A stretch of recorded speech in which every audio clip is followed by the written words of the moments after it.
Alors bonjour et bienvenue à la capsule créative Capable tout seul du MA. Je suis Sabina.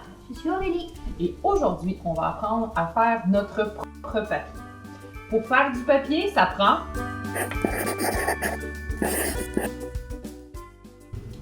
Pour faire ton papier maison, tu auras besoin de robot culinaire, de l'eau chaude, un gros bol, du papier usé, une vieille moustiquaire et du colorant alimentaire. Alors, quand tu as à la maison des vieux devoirs de mathématiques dont tu n'as plus besoin, des feuilles de notes, une liste d'épicerie, une vieille facture, des vieux journaux, c'est le moment de les recycler. Alors, comment on fait son propre papier à partir de ces matières-là? Il suffit de les déchirer. Très grossièrement, bien sûr, tu mets tes morceaux de papier dans un grand bol. Un saladier, c'est parfait. Un vieux journal. Et voilà. Une fois que tu as découpé tous tes petits morceaux de papier, tu peux aussi prendre des vieux morceaux de papier de soie, du papier construction, des vieux bricolages que tu as à la maison. Tant que c'est du papier, si tu utilises des vieilles enveloppes ou des journaux, assure-toi d'enlever tous les morceaux où il y a du plastique, de la colle ou des agrafes avant de les mettre dans ton saladier. Aussi, il vaut mieux pas prendre de papier ciré. Comme les pages d'une revue, l'intérieur, souvent c'est correct, mais la page couverture est comme plastifié ciré, ça fait pas du bon papier maison. Alors, une fois que les morceaux sont déchirés dans ton saladier, tu les baignes dans l'eau chaude. Là ici, j'ai une bouilloire, c'est pas de l'eau que j'ai fait bouillir, c'est juste l'eau chaude qui coule directement du robinet. J'en mets suffisamment pour couvrir tout mon papier comme s'il était dans un bain. Voilà. Une fois que j'ai mis suffisamment d'eau pour que tout mon papier soit couvert, j'attends de 5 à 6 heures. Alors, petite astuce, déchire ton papier et baigne-le le soir et le lendemain matin, tu seras prêt à faire ton papier.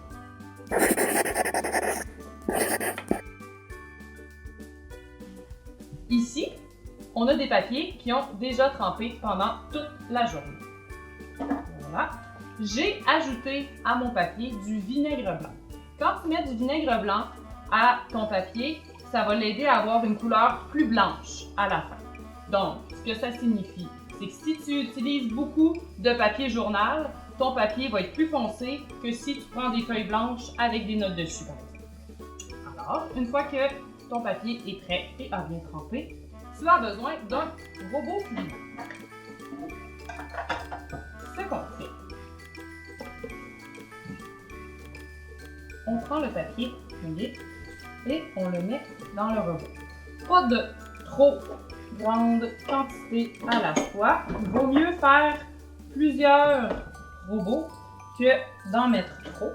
Et assure-toi aussi de mettre suffisamment d'eau. Si tu ne mets pas suffisamment d'eau dans ton robot, ça va juste faire une grosse pâte qui se promène dans le fond et ça va pas bien broyer ton papier. Autre petit truc aussi, ne mets pas ton robot à vitesse maximale.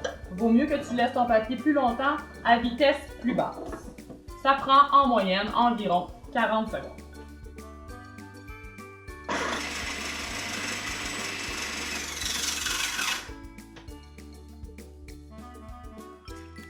Lorsque ton papier est bien déchiqueté dans l'eau, ça donne ce qu'on appelle de la pulpe de papier. Alors, tu peux soit décider de le laisser comme ça, de le laisser couleur nature, ou tu peux le transférer dans un grand bol et y ajouter de la couleur. Ça peut être du colorant alimentaire, ça peut être de la teinture que tu as fait en faisant bouillir des betteraves, ça peut être des graines de fleurs, ça peut être des morceaux de fleurs séchées, ça peut être des brillants. C'est le moment d'ajouter ce dont tu as envie. Toi, Aurélie, qu'est-ce que tu as envie qu'on fasse comme papier aujourd'hui? Papier du colorant alimentaire. Oui, alors, choisis la couleur que tu veux. Quand tu mets du colorant alimentaire dans ta pulpe de papier, vaut mieux en mettre beaucoup. Parce que quand tu vas mélanger, tu vas voir, ça va donner un mélange qui est très foncé.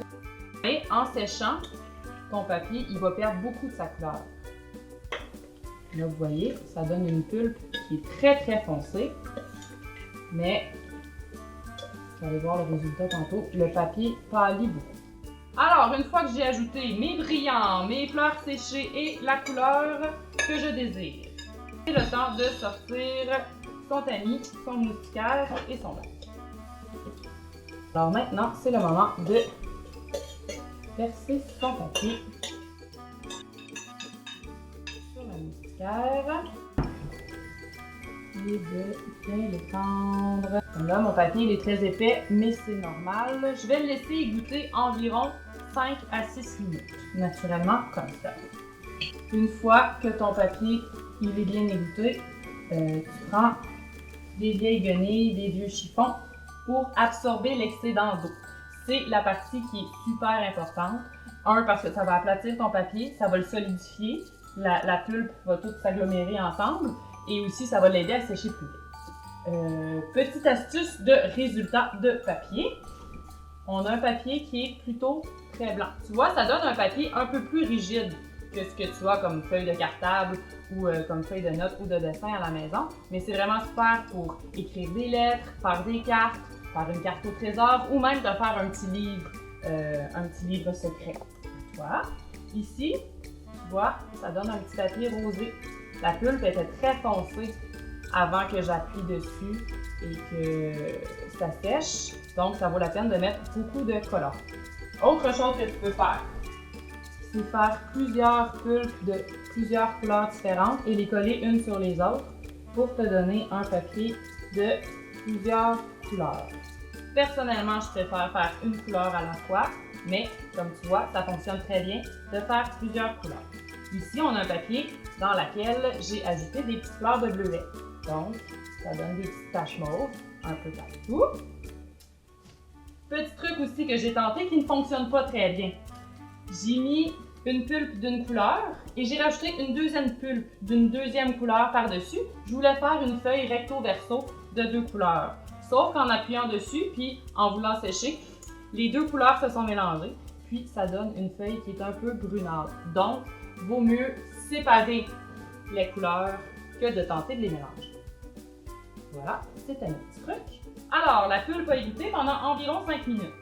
Maintenant, à l'aide de ta guenille de ton vieux chiffon, tu vas venir absorber l'excédent d'eau. Comme ça, tu vas voir, ton linge se mouille très rapidement. Il y a beaucoup d'eau qui tombe. C'est la partie importante. En plus, en appuyant sur ton papier, ça va agrandir et amincir ta feuille.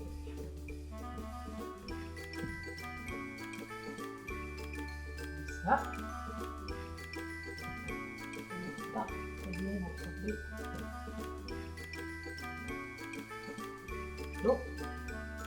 Et voilà.